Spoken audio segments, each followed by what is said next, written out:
विपत्ति आए तो नमक रोटी खा के जी लीजिए, विपत्ति आए तो नमक रोटी खा के जी लीजिए, एहसान न लीजिए। विपत्ति 4 दिन बाद चली जाएगी, एहसान सारी जिंदगी के लिए चढ़ जाता है। और उसी एहसान का फायदा दुर्योधन ने उठाया, कर्ण को अंग देश का राजा बना दिया, कर्ण को अंग देश का राजा बना दिया, एहसान कर दिया। और उस एहसान के बदले फिर सारा काम कर्ण से कराता रहा दुर्योधन।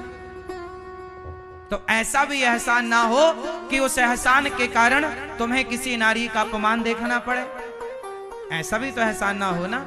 इसलिए कर्ण को चाहिए था कि वो दुर्योधन के एहसान को वापस करते। तेरे अंग देश का राजा बनाया, भैया तू रख, मैं तेरे सही में तो साथी हूं, पर तू मेरे से कहे कि किसी महिला के साथ गलत व्यवहार करो तो उसका मैं साथी नहीं हूं, वापस कर देना चाहिए था। भगवान ने समझाया था कि आप पांडवों के पक्ष से युद्ध कर लो। कर्ण भगवान की बात नहीं माने, उस दुष्ट दुर्योधन के चक्कर में। इसलिए आप लोग किसी का भी एहसान मत लिया करो। विपत्ति 4 दिनों की होती है, चली जाएगी, एहसान मत पालना। क्योंकि कुछ लोग आप पर एहसान करके वो आपको खरीदना चाहते हैं। अभी एक सत्य घटना बताऊं, एहसान कैसा। एक माँ ने मेरे से रोते रोते बताया, अभी 3-4 दिन पुरानी घटना है। एक माँ ने मुझे कहा, उस माँ का मेरे बराबर तो बेटा है, वो मुझे अपना बेटा भी मानती हैं, भाई भी मानती हैं और अपना दास भी मानती हैं, अर्थात मैं तो हर माँ को माँ ही कहता हूँ। वो माँ ने रोते रोते अपनी दास्तां सुनाई तो मुझे कर्ण की ये बात याद आ गई। देखिए एहसान कितना बुरा होता है, सुनिएगा। एहसान करके आप भूल गए तो अच्छा है, पर एहसान करके आपने सारी जिंदगी उसके साथ दुराचार किया, अत्याचार किया, गलत। एक महिला ने, एक माँ ने मेरे से बताया कि महाराज जी, मेरे पति के माता पिता बचपन में गुजर गए थे, मेरे पति के माता पिता बचपन में गुजर गए थे, तो मेरे पति को मेरे मामा ससुर ने पाल पोस के बड़ा किया। मतलब लड़के के माता पिता मर गए बचपन में, तो उसे उनके मामा ने भांजे का लालन पालन किया। और जब भांजे का लालन पालन किया तो भांजे पर एहसान हो गया मामा का। तो उस मामा ने कहा कि जब तेरी शादी हो जाए तो शादी तू कर लेना, पर अपनी पत्नी तू मुझे दे देना, क्योंकि तुझे मेरा एहसान भी तो चुकाना है। ये बिल्कुल सत्य घटना है। अभी वो मामा भी जिंदा है, वो पति भी जिंदा है, वो महिला भी जिंदा है, सब है ज्यों का त्यों। प्रसंगवश मैंने ये कहानी आपको बताई। एक माँ ने अपनी बीती मुझसे सुनाई। एक इंसान को जब आप पाल पोस के बड़ा करते हैं तो आप उसके पालने पोसने की मजदूरी मांगते हैं कि तेरी शादी हो जाए तो तू अपनी पत्नी मुझे दे देना, क्योंकि मैंने तेरे पालने पोसने के लिए मैंने तेरे ऊपर बड़ा एहसान किया है।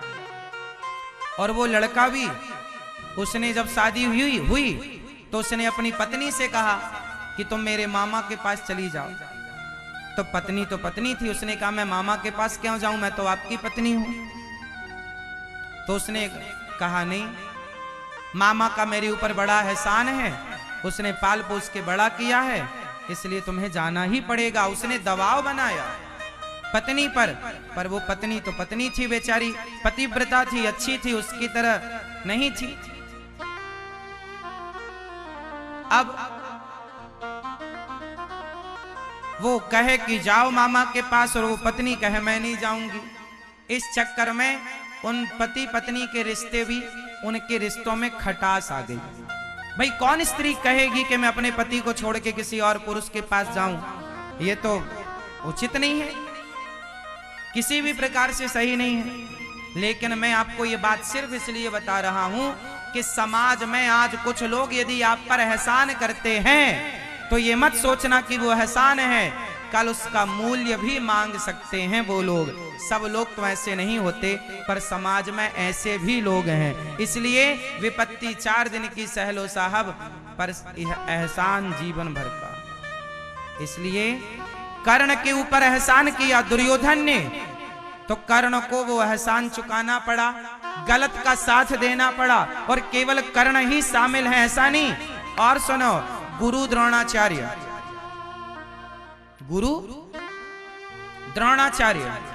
गुरु द्रोणाचार्य के पास गरीबी इतनी थी कि जब उनके पुत्र अश्वत्थामा को भूख लगती थी और वो मांगता हमें दूध पीना है, तो आटा घोल करके द्रोणी पिलाया करती थी।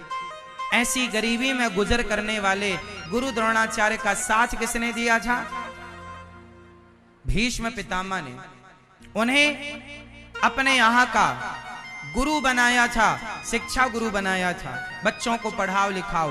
तो ये भी एहसान तले दबे थे गुरु द्रोणाचार्य। इसलिए गुरु द्रोणाचार्य के सेनापति बन जाने पर कर्ण ने, दुर्योधन ने उंगली पर नचाया गुरु द्रोणाचार्य को, क्योंकि गुरु थे लेकिन वो बिके हुए थे, एहसानों तले दबे थे। इसलिए पहले की जो शिक्षा प्रणाली थी वो ऐसी थी कि शिक्षक कभी पढ़ाने का शुल्क नहीं लिया करते थे। शिक्षक लोग पढ़ाने का कभी शुल्क नहीं लिया करते थे, पर गुरु द्रोणाचार्य ऐसे शिक्षक थे कि पढ़ाने का शुल्क लिया करते थे। और शुल्क लेने का परिणाम यह हुआ कि दुर्योधन जैसे दुष्ट का ना चाह करके भी गुरु द्रोणाचार्य को साथ देना पड़ा, क्योंकि एहसान जो चुकाना था, नमक का ऋण चुकाना था। इसलिए पहले की शिक्षा कैसी थी? जंगलों में जाया करते थे बच्चे, भिक्षा मांग कर लाते थे और गुरुजी को दिया करते थे। उससे गुरुजी अपना बनाते खाते, बच्चों का पालन पोषण करते और पढ़ाते लिखाते। पहले शिक्षा का शुल्क नहीं था। जब से शिक्षा बिकाऊ हो गई ना, तब से बताओ, चाणक्य ने चंद्रगुप्त को पढ़ाने का क्या लिया था? बताओ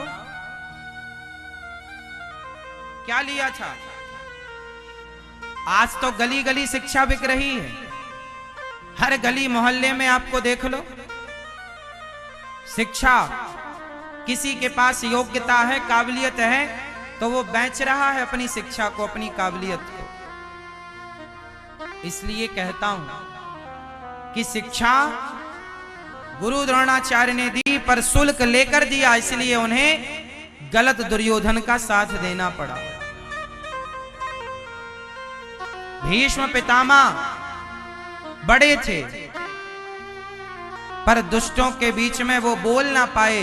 जब द्रौपदी की साड़ी खिंच रही थी, पुकारा था माता द्रौपदी ने, बचाओ बचाओ। कौन सुना?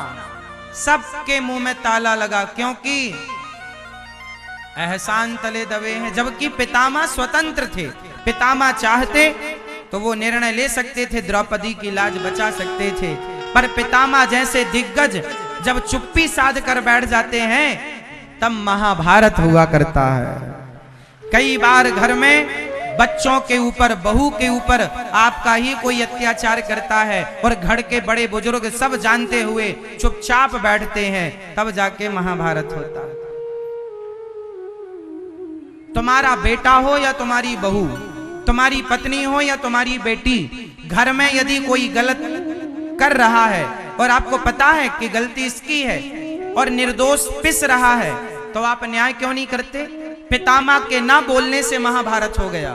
पितामह ने खड़े होकर दुर्योधन के गाल में 2 थप्पड़ मार दिया होता, क्यों रे, तेरी इतनी हिम्मत के घर की बहू के तू कपड़े उतार रहा है, उसी समय महाभारत खत्म हो जाता। जब दुर्योधन को 2 थप्पड़ मारा जाता। पितामह दिग्गज थे, एक बाण उनके बल के सामने इस धरती पर कोई था नहीं जो पितामह के बाणों का सामना कर सकता। लेकिन गलत का साथ दिया तो पितामह जैसे दिग्गजों को भी बाणों की सैया पर लेटना पड़ा। भोगना तो पड़ेगा साहब, गलत करने में मजा बड़ा आता है, लेकिन जब उसकी दंड मिलता, सजा मिलती है ना, नानी याद आ जाती है। इसलिए करना मत मेरी माँ।